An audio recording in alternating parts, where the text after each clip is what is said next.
Gila, siksa kubur bener-bener nyata. Ini kejadian asli ya, bukan film. Ih, merinding banget. Kalau kamu takut skip aja, tapi kalau berani ayo kita lanjut. Jadi cerita ini terjadi di Malaysia, yang mana ada seorang pria meningsoy terus dikuburkan, dan mau gak mau tuh ada kejadian yang membuat kuburnya harus dibongkar dan dipindahkan. Dan setelah dipindahkan itu, warga yang melihatnya yakin itu adalah siksa kubur. Dalam cerita ini sebut aja namanya Karta. Nah, Karta ini dia punya istri yang cantik banget dan kehidupannya bahagia. Bisa dibilang dari keluarga yang berada juga. Bahkan tetangganya dia tuh pada iri gitu. Wah, enak banget ya hidup kayak Karta gitu kan. Tapi dibalik kebahagiaannya itu ternyata umurnya Karta ini nggak panjang. Bisa dibilang dia masih terbilang muda ya pas meningsoy. Nah, ketika dia meningsoy itu pastinya warga ini kan ngebantu keluarganya Karta ya untuk prosesi pemakaman. Mulai memandikan jenazah, mengkafankan, mensolatkan, hingga memakamkan. Nah, ketika di rumah duka tuh, itu tuh tercium aroma yang tidak sedap. Sampai-sampai keluarga tuh harus membagi kamper atau wewangian gitu di sudut-sudut ruangan. Tapi tetap aja itu nggak bisa menutupi aroma tidak sedap ini. Terus mandi jenazah itu bahkan harus menghadapi jenazahnya Karta yang dalam kondisi aneh. Karena dia emang meningsoynya sakit sih. Nah, setelah dimandikan, dikafankan gitu kan, disolatkan, lalu dimakamkan lah di pemakaman umum. Dimakamkan, selesai di pemakaman, keluarganya udah mau pulang. Tapi pas masih di area pemakaman, tiba-tiba tuh ada petugas pemakaman yang baru datang. Dia langsung mencegat keluarga dan bilang, "Pak, Bu, makam Bapak Karta jangan di sana. Itu udah di booking lahannya sama satu keluarga dan mereka nggak mau ada makam lain di sana." Terus keluarganya Karta bilang, "Ya nggak bisa dong, kita udah melakukan prosesi pemakaman, ya mohon dimengerti," gitu kan. Tapi negosiasi tidak berhasil. Akhirnya keluarga Karta harus mengalah.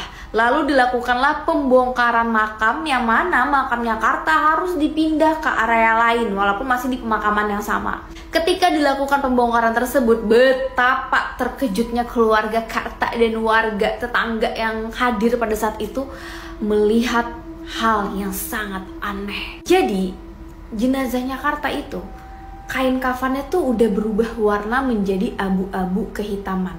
Literally abu-abu menuju hitam gitu. Terus penggali kubur kan kayak ngerasa, kok gini ya warnanya? Harusnya warnanya coklat karena warna tanah gitu. Tapi ya udahlah, diangkatlah jenazah Karta ini. Nah, ketika diangkat itu kan kerasa ya, kain kafan itu biasanya sesuai panjangnya dengan tubuh, pas ngebungkus tubuh kita kan.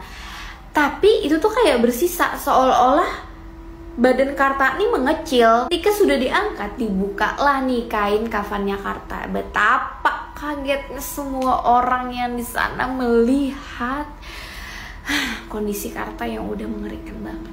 Selain aroma tidak sedap, terus kayak gosong-gosong, itu juga kakinya tuh kayak menekuk ke atas. Jadi kayak posisi monyet, tahu kan kayak gimana?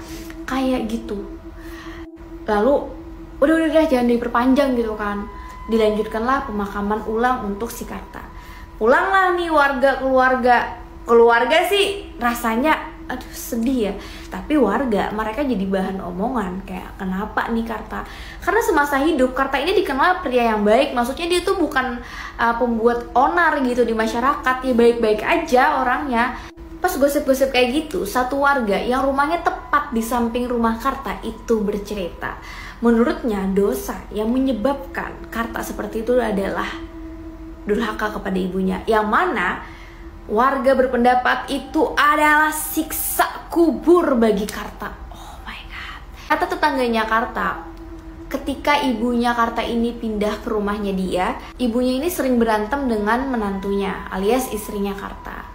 Tapi Karta tidak bisa mendamaikan, sehingga Karta ini malah mengusir ibunya sendiri. Jadi kayak harusnya dia mendamaikan ibu dan istrinya, ini malah begitu gitu kan. Terus ibunya ini diusir di saat hari hujan tengah malam. Nah, ketika itu ibunya menyumpah. Ibunya pergi menuju rumah anak yang lain.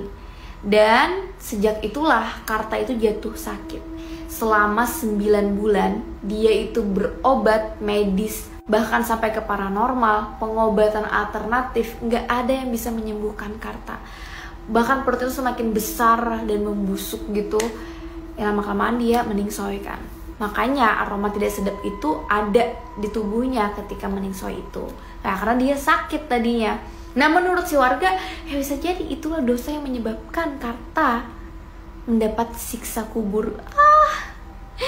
Gila banget. Aduh, aku tuh pas tahu cerita ini tuh kayak ya Allah gitu kan. Apalagi sekarang lagi ada film Siksa Kubur, guys. Kalian udah nonton belum film Siksa Kubur? Yang udah nonton